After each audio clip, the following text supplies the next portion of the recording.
I'm Gordon Crater, a retired partner at Plant Moran, at the Just Lead Conference, which has been an excellent conference. Craig, that's a great question, and I think it goes back to, there are a number of things you can do that are more formal, but again, to me the best form is cross-cultural relationships, making sure that you have settings where you can have discussions, reach out to people, understand, because again, to me it's not, I don't have any ill intent, mine would be lack of knowledge, and so bring me up to speed on the rich culture. What books can I read to be helpful in that regard?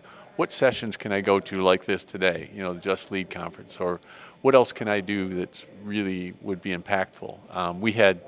We did have a racial healing project that Plant Moran sponsored through New Detroit, and it was deep. It was emotional. We had everything from genealogy to ancestry to history to it was a series that went. And at the end of it, and I came from relatively modest upbringing. My grandparents came over from Poland. My grandmother was an indentured servant for 7 years to pay her passage. My dad didn't speak English till he was 6, was discriminated against, said we'll never be discriminators because I know what it's like. I can change the way I speak.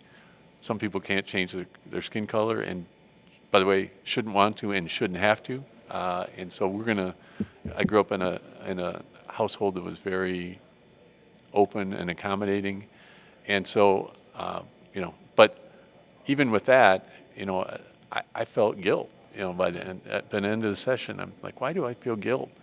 And my family didn't participate in that. It took me a while to realize, but people that look like me did. Yeah. And I had advantages that some other people didn't have because of my skin color or where I grew up.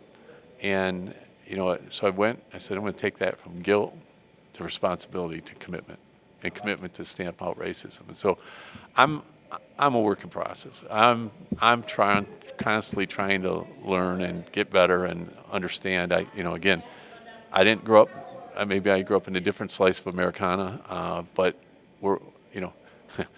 I hear people say, hide behind things like patriotism or, I'm a patriot. It's like, what is it you really are? Well, I love this country. I said, well, you know what I love more than America? I love Americans. And all Americans. And that's what, let me understand and meet them where they are.